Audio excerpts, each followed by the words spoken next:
कभी मुझे बहुत अफसोस लगता है, हिंदुस्तान की न्याय व्यवस्था में काम करने वाले जो एडवोकेट्स मित्र हैं उनसे माफी मांगते हुए ये कह रहा हूं, मैं उनसे पूछता हूं आप काला कोट पहन के अदालत में क्यों जाते हैं?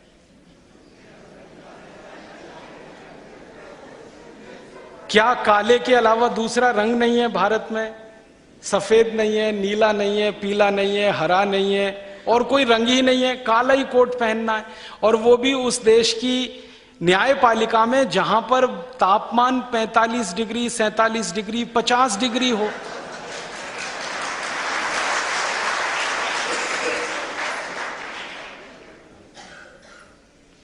पचास डिग्री तो हो ही जाता होगा बैतूल में गर्मियों में, क्योंकि बैतूल तो विदर्भ के नजदीक है। विदर्भ तो सबसे गर्म इलाका है। नागपुर 50 डिग्री तो आराम से क्रॉस कर जाता है। 50 डिग्री सेंटीग्रेड तापमान जिस देश में रहता हो, वहां के वकील काला कोट पहनकर बहस करें तो बहस के समय जो पसीना आता है वो, और गर्मी के कारण जो पसीना आता है वो तरबतर होते जाएं, और उनके कोट पर पसीने से सफेद सफेद दाग पड़ जाएं पीछे कॉलर पर, और कोट को उतारते ही इतनी बदबू आए कि कोई 3 मीटर दूर खिसक जाए। लेकिन हम हैं कि कोट का रंग नहीं बदलेंगे, क्योंकि ये अंग्रेजों का दिया हुआ है। आपको मालूम है, अंग्रेजों की अदालत में काला कपड़ा पहनकर न्यायपालिका के लोग बैठा करते हैं, और उनके यहां स्वाभाविक है, क्योंकि वहां -40 डिग्री सेंटीग्रेड तापमान होता है, 0 से नीचे। भयंकर ठंड है, तो भयंकर ठंड है, बर्फ पड़ती है, साल में 6-8 महीने बर्फ पड़ती है। इतनी बर्फ पड़ने वाले देश में जहां बहुत ठंड होती हो, वहां काला कोट ही पहनना पड़ेगा, क्योंकि वो गर्मी देता है, ऊष्मा का अच्छा अवशोषक है, अंदर की गर्मी को बाहर नहीं निकलने देता और बाहर से गर्मी को खींच के अंदर डालता है। इसलिए ठंड वाले देश के लोग काला कोट पहनकर अदालत में बहस करें तो समझ में आता है। हिंदुस्तान के गर्म देश के लोग काला कोट पहन के बहस करें, 1947 के पहले होता था, समझ में आता, 1947 के बाद भी चल रहा है।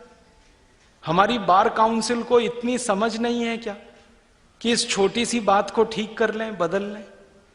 सुप्रीम कोर्ट की बार काउंसिल है, हाई कोर्ट की बार काउंसिल है, डिस्ट्रिक्ट कोर्ट की बार काउंसिल है, सभी बार काउंसिल मिलके 1 मिनट में फैसला कर सकती है कि कल से हम ये काला कोट नहीं पहनेंगे।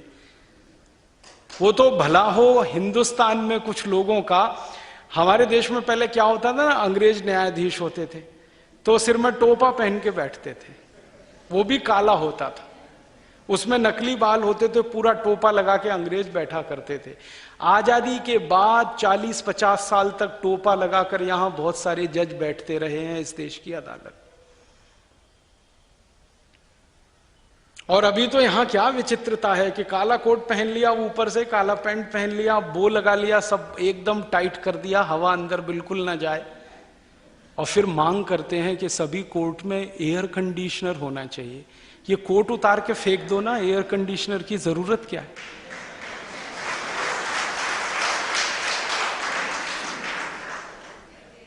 और उसके ऊपर एक गाउन और लाद लेते हैं। आपने देखा वो नीचे तक लहंगा फैलता हुआ।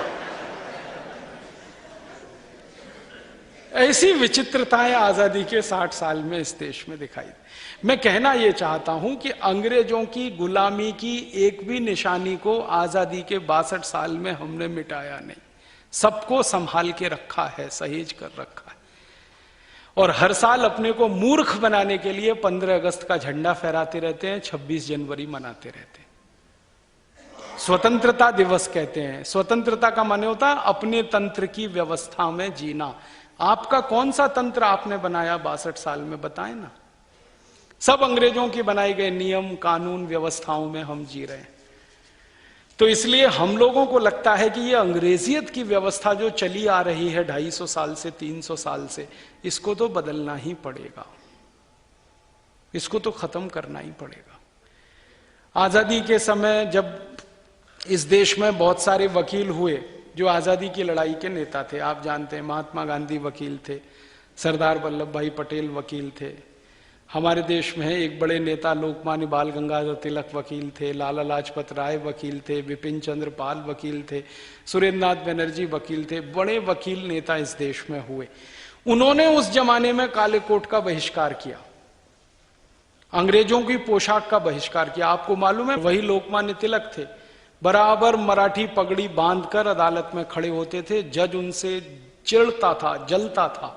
वो कहता था कि आपकी ये पोशाक बराबर नहीं है। उन्होंने कहा कि मेरी पोशाक तो यही है, आपको हिंदुस्तान में रहने की तमीज नहीं है, आप इस देश को छोड़कर जाइए, क्योंकि इस देश की पोशाक ही है। तो मुझे लगता है कि अंग्रेजों के समय में जो भारतीय वकील थे उनमें इतनी हिम्मत थी कि अंग्रेजी पोशाकों का बहिष्कार किया, अंग्रेजी हैट का बहिष्कार किया। लेकिन आजादी के बाद के इन वकीलों का क्या हो गया? ये क्यों नहीं बहिष्कार करते इस अंग्रेजी पोशाक का? क्यों ढो रहे हैं इस परंपरा को?